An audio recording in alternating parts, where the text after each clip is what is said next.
ലോകത്ത് എവിടെയും കേട്ടിരുന്നു. അതായത് ഈ ശബരിമല ശ്രീകോവിലെ ദ്വാരപാലക ശില്പത്തിലെ എന്താ പറയാ 2 കിലോയോളം ഭാരമുള്ള സ്വർണ്ണപ്പാളികള് അപ്രത്യക്ഷമാകുന്നു.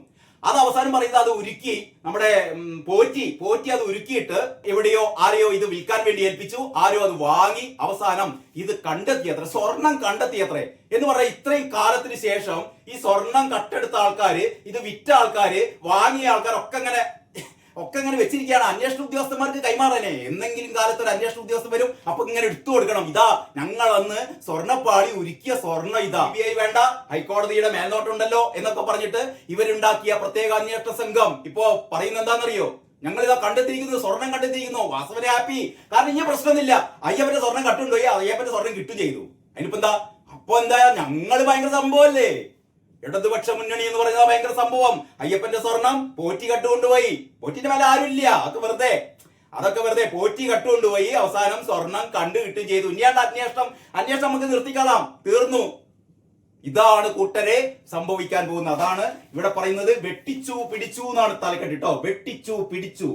ശബരിമലയിൽ നിന്ന് ഉണ്ണികൃഷ്ണൻ പോറ്റി കവർന്ന സ്വർണം കർണാടകയിൽ നടത്തിയ തെളിവെടുപ്പിൽ തിരിച്ചുപിടിച്ച് പ്രത്യേക അന്വേഷണ സംഘം. ബെല്ലാരിയിലെ ജുവല്ലറിയിൽ നിന്ന് 400 ഗ്രാം സ്വർണവും ഉണ്ണികൃഷ്ണൻ പോറ്റിയുടെ ബംഗളൂരുവിലെ വീട്ടിൽ നിന്ന് 176 ഗ്രാം സ്വർണ്ണാഭരണങ്ങളുമാണ് പിടിച്ചെടുത്തത്. ഇത് മറ്റു പത്രങ്ങളിൽ വെറും 176 എന്നാണ് പറയുന്നത് കേട്ടോ. അതായത് മാതൃഭൂമി മനോരമയ്ക്കാണ് ഈ 476 576 കണക്ക് പറയുന്നത്. ബാക്കിയുള്ള സ്ഥലത്ത് പറയുന്നത് 176 ഗ്രാമാണ് പിടിച്ചെടുത്തത്. ഈ 176 ഗ്രാമാണ് ഈ നേരത്തെ നമ്മുടെ വിജയ് മല്യ ഈ തകിടായി മാറ്റിയ സ്വർണ്ണ തകിട് ഈ ഉണ്ണികൃഷ്ണൻ പോറ്റി കൊണ്ടുപോയി ഉരുക്കിയപ്പം കിട്ടിയത് 176 ഗ്രാം സ്വർണമാണ്. അത് കർണാടകയിലെ ബെല്ലാരിയിലുള്ള ഒരു ജ്വല്ലറിയിൽ നിന്ന് കണ്ടുകിട്ടിയിരിക്കുന്നു.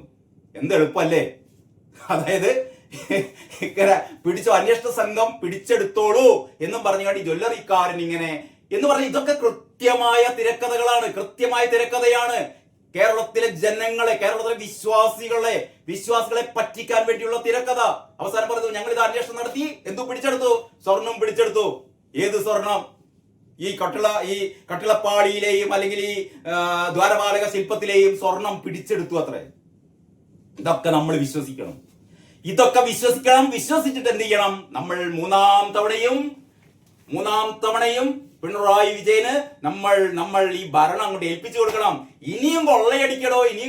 ഞങ്ങളിതാ ഞങ്ങളുടെ ദേവാലയങ്ങൾ അത്രയും വാതിലുകൾ തുറന്നിട്ടിരിക്കുന്നു. നിങ്ങൾ ഇനി അയ്യപ്പനെയും അടിച്ചുകൊണ്ടുപോ, മേൽക്കൂരയെ അടിച്ചുകൊണ്ടുപോ, ഗുരുവായൂരിലെ സ്വർണ്ണ കൊടിമരവും അടിച്ചുകൊണ്ടുപോ, ഗുരുവായൂരപ്പനെയും അടിച്ചുകൊണ്ടുപോ, ഒരു പ്രശ്നമില്ല എന്നാണ് ഇവിടുത്തെ അന്തംഗമ്മികൾ പറയുന്നത്. ഇതൊക്കെയാണ് ഇന്നത്തെ മാതൃഭൂമിയുടെ സ്റ്റോറികൾ. പറ്റിച്ചു, വെട്ടിച്ചു, അവസാനം ചതിച്ചു എന്ന് പറഞ്ഞാൽ മെസ്സി വരുന്നില്ല അത്രേ. അതാണ് ഇപ്പൊ കേരളത്തിലെ വലിയ പ്രശ്നം, ഇപ്പൊ ചർച്ച ചെയ്തുകൊണ്ടിരിക്കുന്ന പ്രശ്നമാണ്. മെസ്സിയും അർജന്റീന ടീമും വന്നാൽ കേരളം രക്ഷപ്പെട്ടു എന്നാണ് കരുതുന്നത്. മെസ്സി വരുന്നില്ല എന്നുള്ളതാണ് അത്ര. 100 കോടിയാണ് അത്രേ. 100 കോടിയാണ് മെസ്സിക്ക് വേണ്ടിയിട്ട് വകയിരുത്തത്, മെസ്സിയെ വരവേൽക്കാൻ. മെസ്സി വരുന്നില്ല, വലിയ പ്രശ്നം. അപ്പോഴാണ് സ്പോർട്സ് മന്ത്രി അബ്ദുറഹിമാൻ, അബ്ദുറഹിമാനെ, ആ സ്കൂൾ കായികമേള നടക്കുകയാണ്, കുട്ടികൾക്ക് ഓടാൻ ഒരു നല്ല സിന്തറ്റിക് ട്രാക്ക് ഇല്ല. കമ്പവലി നടക്കുന്ന ആ ദൃശ്യങ്ങളൊക്കെ നമ്മൾ കണ്ടതാണ്. വഴുതി വീഴുകയാണ് കുട്ടികൾ. പോൾ വാൾട്ട് ചാടാൻ വേണ്ടിയിട്ട് പോളില്ല. ഭാവി കായിക കേരളത്തിന്റെ പ്രതീക്ഷകളാണ് ഈ കുട്ടികൾ. അവർക്കൊരു നല്ല സിന്തറ്റിക് ട്രാക്ക് ഒരുക്കി കൊടുക്കുക, അവർക്ക് പോൾ വാൾട്ട് ചാടാൻ ഒരു നല്ല പോള് ഉണ്ടാക്കി കൊടുക്കുക. കമ്പവലി നടക്കുന്ന ടീമിലെ ആ ഒരു നല്ല ഒരു ടർഫ് ഒരുക്കി കൊടുക്കുക. ഇതൊന്നും ചെയ്യാതെ മെസ്സിയെ കൊണ്ടുവരുന്നത്രേ. അബ്ദുറഹിമാൻ എന്ന് പറയുന്ന ഒരു എന്താ പറയാ സ്പോർട്സ് മന്ത്രി. നിങ്ങളുടെ പേര് കേൾക്കുന്നപ്പോഴാണ് കേട്ടോ മെസ്സിയെ കൊണ്ടുവരാൻ എന്ന് പറഞ്ഞുകൊണ്ട് ഒരു അബ്ദുറഹിമാൻ നടക്കുന്നു. വേറൊരു വനം കൊള്ളക്കാരൻ സ്പോൺസർ. ഇതൊക്കെ നമ്മൾ സഹിക്കണം. മെസ്സി വരുന്നില്ല. മെസ്സി വന്നാൽ മതി, കേരളം രക്ഷപ്പെടും, അങ്ങനെയാണ് പറയുന്നത്. മെസ്സിയെ ഇവിടുത്തെ ആൾക്കാർക്കൊക്കെ അറിയണോ? ആൾക്കാരൊക്കെ കണ്ടിട്ടുണ്ട്, നേരിട്ട് കാണാൻ വേണ്ടിയിട്ട്. ഇവിടെ നിന്ന് എന്താ പറയാ, രാമനാട്ടുകര മുതൽ വളാഞ്ചേരി വരെ റോഡ് ഷോ മെസ്സിയെ കാണാൻ 50 ലക്ഷം 75 ലക്ഷം ആൾക്കാർ ഇങ്ങനെ കാത്തു നിൽക്കും മെസ്സിയെ കാണാൻ. അതോടുകൂടി കേരളം അങ്ങോട്ട് രക്ഷപ്പെടും.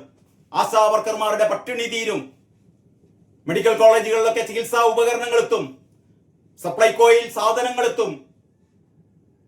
കർഷകർക്ക് നെല്ലിന്റെ കുടിശ്ശിക ലഭിക്കും. ഇതിനൊക്കെ മെസ്സി വന്നാൽ മതി അത്രേ. അവസാനം മെസ്സിയും വരുന്നില്ല. അപ്പൊ ഇതൊക്കെയാണ് ഇന്ന് മാതൃഭൂമി നമ്മളോട് പറയുന്നത്. വിളിച്ചു ആർക്ക് വേണ്ടിയിട്ടാണ് ഈ അഭിഭാഷകരെ വിളിച്ചത്? പിണറായിക്ക് വേണ്ടിയിട്ട്. പറ്റിച്ചു. ആര് പറ്റിച്ചു? പിണറായി പറ്റിച്ചു. വെട്ടിച്ചു, പിടിച്ചു. ആർക്ക് വേണ്ടി വെട്ടിച്ചു? ഞാൻ പറയുന്നില്ല. വാസവൻ അറിയാം, പത്മകുമാറിനറിയാം, കടകംപള്ളിക്ക് അറിയാം. അങ്ങനെ ചതിച്ചു.